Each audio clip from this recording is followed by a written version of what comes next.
Hello everyone. So friends, आप सभी का बहुत बहुत स्वागत है मेरे channel Indian cuisine with Pinky Kesh में। आज मैं आप सभी के लिए बहुत ही प्यारी सी रेसिपी लेकर आई हूँ जो है ब्लैक फॉरेस्ट कपकेक की रेसिपी। और इसे मैंने बिना मोल्ड और बिना अवन के बनाया है। तो सबसे पहले हम इसका बैटर बनाते हैं। तो यहाँ मैंने लिया है हल्का गर्म दूध। यहाँ आप ज़्यादा गर्म दूध ना ले, हल्का गर्म दूध लेना है। और इसमें मैं डाल रही हूँ 1 छोटा चम्मच विनेगर यानी कि सिरका। इसे हम एक बार मिक्स कर लेते हैं और 5 मिनट के लिए हम इसे छोड़ देते हैं ताकि ये दूध फट सके। तो देखिए 5 मिनट बाद दूध हमारा हल्का सा फट गया है। अब इसमें मैं डाल रही हूँ 1/4 कप रिफाइंड ऑयल। इसी के साथ हम डाल देते हैं 1 छोटा चम्मच vanilla essence. Vanilla essence market में सभी को बहुत आसानी से मिल जाएगा, इसीलिए मैं वनीला एसेंस यूज़ कर रही हूँ। अब इस पर हम लगा देते हैं एक छलनी और इसमें मैं डाल रही हूँ 1 कप मैदा। इसी के साथ मैं डाल रही हूँ आधा कप पिसी हुई चीनी। साथ ही में जाएगा 4 बड़े चम्मच डार्क कोको पाउडर। साथ में मैं डाल रही हूँ 1 छोटा चम्मच बेकिंग पाउडर और आधा छोटा चम्मच बेकिंग सोडा। इन सभी सूखी चीज़ों को हम अच्छे से एक बार छान लेते हैं। छानने से अगर इसके अंदर कोई लम्स या चीनी के दाने रहेंगे तो वो हम अलग कर देंगे। अब इन सभी चीज़ों को हम एक ही डायरेक्शन में घुमाते हुए अच्छे से मिक्स कर लेते हैं। याद रखिएगा, केक का बैटर जब भी आप बनाएं उसे एक ही डायरेक्शन में मिक्स करें। तो देखिए, इसे मिक्स करने के बाद अभी केक बैटर हमारा थोड़ा गाढ़ा है, तो इसे मैं थोड़ा सा कंसिस्टेंसी परफेक्ट करने के लिए लगभग 2 चम्मच के करीब इसमें मैं दूध और ऐड कर रही हूँ। इसे भी हम मिक्स कर लेते हैं और लीजिए, परफेक्ट कंसिस्टेंसी का बैटर हमारा बन गया है। इस तरह की रिबन कंसिस्टेंसी का बैटर हमें चाहिए। तो बैटर हमारा बन करके तैयार है। अब हम फटाफट से अपने मोल्ड्स को हम ग्रीस कर लेते हैं। तो यहाँ मैंने लिए हैं स्टील के ग्लास, इस तरह के। आप चाहें तो चाय के कप्स या स्टील की कटोरी भी यूज़ कर सकते हैं। अब हम ऑयल लगाकर इन्हें अच्छे से ग्रीस कर लेते हैं अंदर से। तो देखिए, मैंने सारे कप्स को अच्छे से ग्रीस कर लिया है। अब फटाफट से हम इसमें बैटर डाल देंगे। ये काम आप थोड़ा जल्दी करिएगा, क्योंकि केक बैटर को अगर आप थोड़ी ज़्यादा देरी रख देंगे तो फिर वो अच्छे से फूलता नहीं है। और देखिए, हम इन्हें फुल नहीं भरेंगे, हाफ हम फिल करेंगे, क्योंकि अभी केक बैटर फूलेगा भी ना, तो फिर इसीलिए हम इसे सिर्फ आधा ही भरेंगे। इसी तरह से हम बाकी कप्स को भी भर लेते हैं और इन्हें हम हल्का सा टैप कर लेते हैं कि अगर इनके अंदर कोई एयर बबल्स रहे तो वो निकल जाए। तो चलिए, अब हम इन्हें बेक कर लेते हैं। यहाँ कढ़ाई को मैंने पहले ही 10 मिनट के लिए प्री हीट कर लिया था। इसमें मैंने थोड़ा सा नमक डाला है। अब इस स्टैंड के ऊपर हम रख देते हैं इस तरह की एक स्टील की प्लेट। अब इस प्लेट के ऊपर हम इन स्टील के कप्स को रख देते हैं।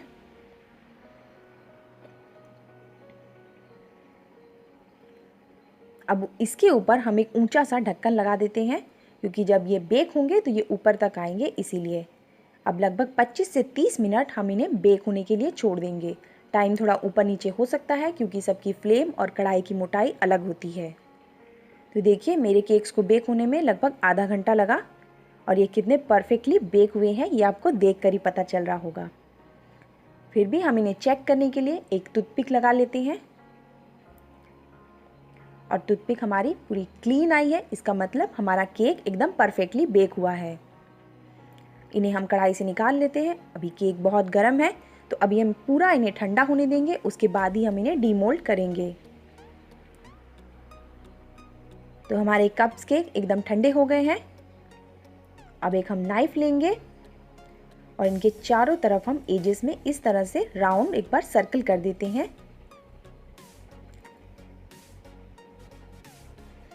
अब इनको हम उलट लेते हैं और देखिए कितनी आसानी से हमारा कपकेक मोल्ड से बाहर आ गया और ये परफेक्टली बेक हुआ है चारों तरफ से। इसी तरह से हम बाकी केक्स को भी निकाल लेते हैं। सारे केक हमारे ग्लासेस से बाहर आ गए हैं, लेकिन ये बहुत लंबे हैं, तो इनको परफेक्ट बनाने के लिए मैं मिडिल से कट लगा देती हूँ इस तरह से। तो देखिए, हमारे 2 केक्स इस तरह के बन गए। इसी तरह से हम बाकियों को भी कट कर लेते हैं। तो यहाँ सारे केक्स हमारे बन करके तैयार है। आप चाहे तो इन्हें ऐसे भी एंजॉय कर सकते हैं, लेकिन मैं इन्हें थोड़ा डेकोरेट कर रही हूँ। तो यहाँ मैंने ली है थोड़ी सी व्हिप क्रीम जिसे मैंने व्हिप करके रखा था। इसे मैंने एक पाइपिंग बैग में भर लिया है और यहाँ मैं स्टार नोजल इस्तेमाल कर रही हूँ। अब इसके ऊपर इस तरह से हम गोल घुमाते हुए फ्रॉस्टिंग कर देंगे।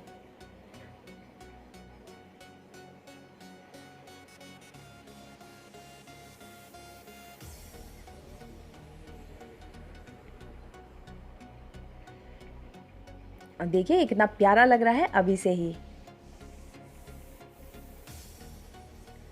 सेम इसी तरह से हम दूसरों के ऊपर भी आइसिंग की फ्रॉस्टिंग कर लेते हैं।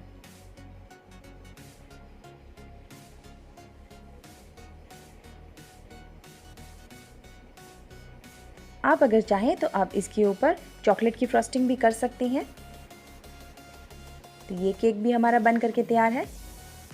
सेम इसी तरह से हम बाकियों को भी व्हिप क्रीम से सजा लेते हैं। हमारे सारे कप्स केक बन करके तैयार है। तो इनको हम थोड़ा सा और डेकोरेट करते हैं। तो यहाँ मैंने लिया है डार्क चॉकलेट, जिसे मैंने डबल बॉयलर की मेथड से मेल्ट कर लिया था। इसे हम इस तरह से ऊपर से डाल देते हैं। आपके पास अगर चॉकलेट सिरप है तो आप वो भी यूज़ कर सकते हैं।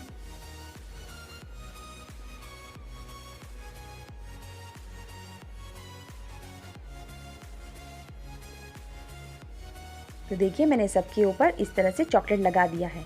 अब हम लगा देते हैं ऊपर एक एक चेरी, ताकि ये देखने में और भी अट्रैक्टिव लगे और बच्चों को तो ये बहुत पसंद आएगा।